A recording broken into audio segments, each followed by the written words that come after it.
네, 안녕하세요. 메이크업 교육팀장 김혜수입니다. 네, 역시 부산 분위기 좋습니다. 환호를 해주시고 마지막이니까 짧게 하겠습니다.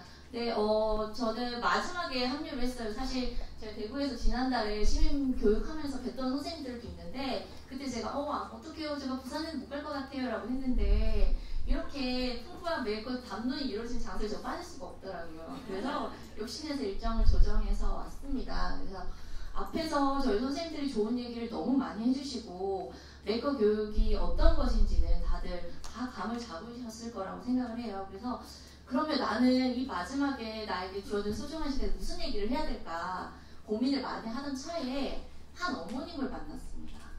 그래서 그 어머니께서 저한테 이 주제에 대한 태안을 주셨어요.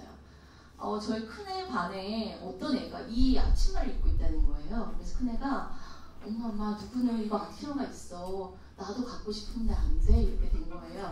그래서 그 엄마를 만나서 제가 여쭤봤죠. 어머니 이거 하셨냐고 그랬더니 아이가 했대요. 그래서 너무 반가웠죠. 우리 교육을 아시는 분이 정말 있구나.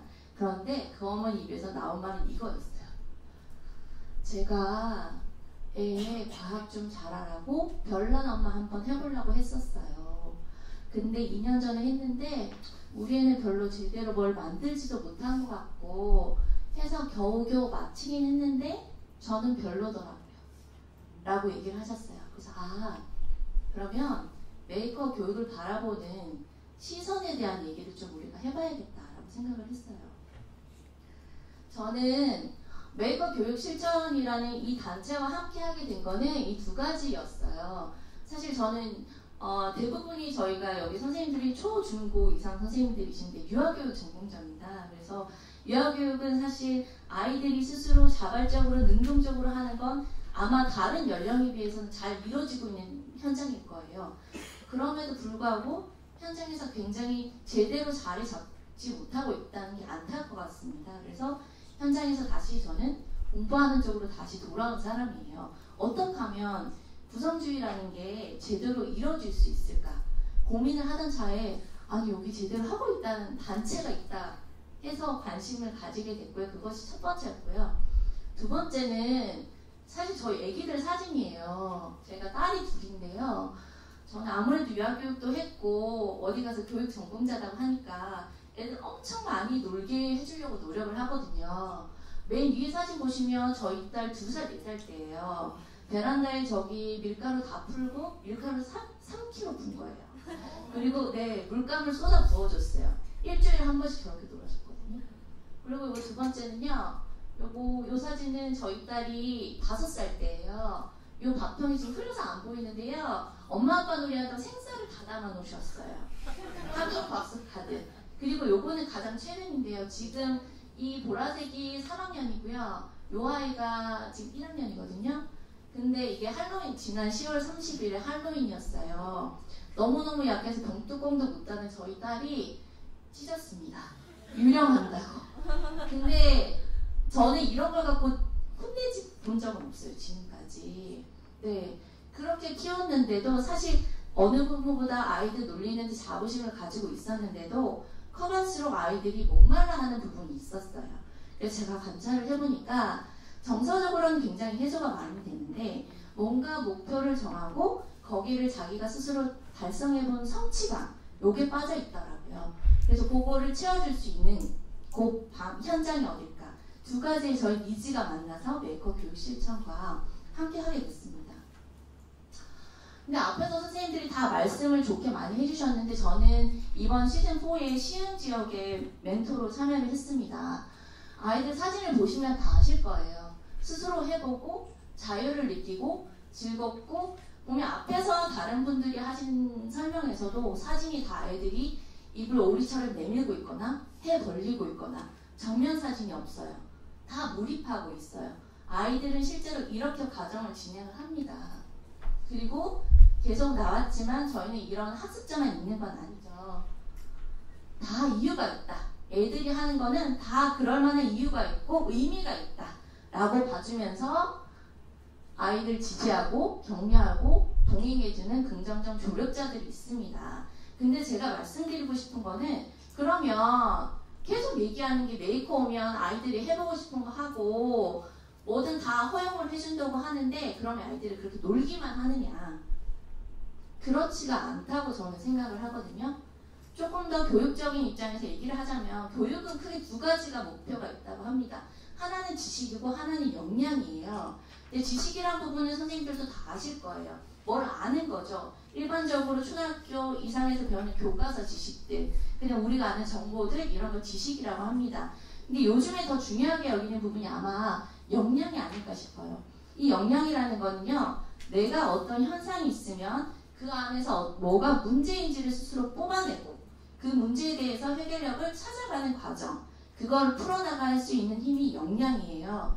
근데 저희가 아이들이 했던 과정을 보면 그냥 쟤는 와서 노는 것 같고 유튜브를 보는 것 같고 그러다가 얼렁뚱땅 뭔가 하나 만들어내는 것 같지만 그 속에는 지식도 있고 역량도 있습니다. 예를 들어서 드론을 아이가 만들려고 한다면 찾아봐야겠죠. 유튜브도 찾아봐야 되겠고 뭐 책을 찾아보는 아이도 있을 수가 있을 것이고 그렇게 해서 찾아보면 나의 문제와 관련된 지식은 정말 나한테 살아있는 지식이 되거든요. 지식도 없습니다. 그리고 계속적으로 저희가 강조하는 부분이 팅커링이잖아요. 팅커링 자체가 이 역량이에요. 자기한테 주어진 게 문제가 뭔지 문제 설정하고 풀어보고 안 되면 다시 해보고 그래서 메이커에서 아이들이 그냥 놀고 있는 것 같지만 사실 그 안에는 교육이 가장 바라는 두 마리 토끼를 다 잡고 있습니다. 그렇기 때문에 제가 말씀드리고 싶은 거는 조금 메이커 교육을 바라보는 관점을 저희가 다시 한번 생각을 해보자는 거죠. 자, 어느 방향에서 저희가 바라봐야 할까요? 메이커 교육은 창의성 교육이다, 과학 영재 교육이다, 미래 인재 교육이다, 아니면 그냥 아이들이 놀 수 있는 곳이다. 그나마 입시, 이런 머리 아픈 학원에서 벗어나고 다 그냥 아이들이 싣고 있는 곳이다. 뭘까요? 후자인 것 같죠? 제가 앞에 나와서 이렇게 얘기를 하니까. 이 그림 옆에 보이시죠? 이거 뭔 것 같으세요?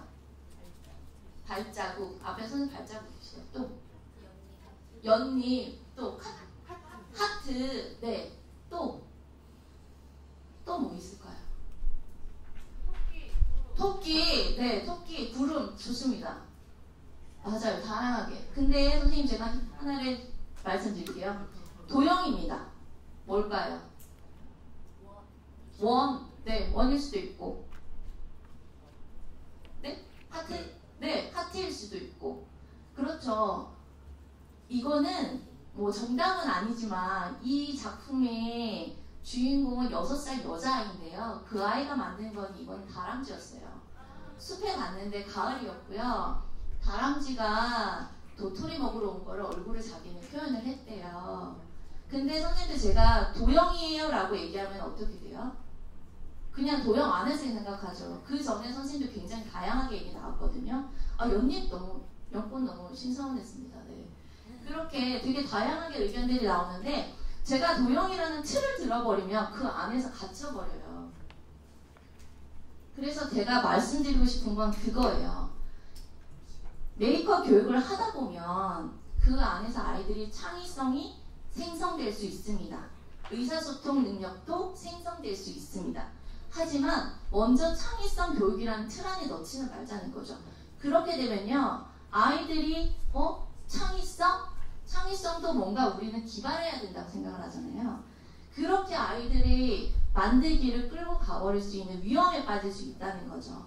그렇기 때문에 제발 이 순간만이라도 아까 보니까 선생님들도 많으시고 부모님들도 많으시던데 메이커 교육을 하는 순간만이라도 아이들이 좀 쉴 수 있게 그들의 주체성을 그대로 표현할 수 있는 그런 장으로 좀 봐주시면 저희가 기대하지 않아도 아이들은 그 속에서 성장해 나가는 거를 좀 기억해 주셨으면 합니다. 이상으로 마치도록 하겠습니다.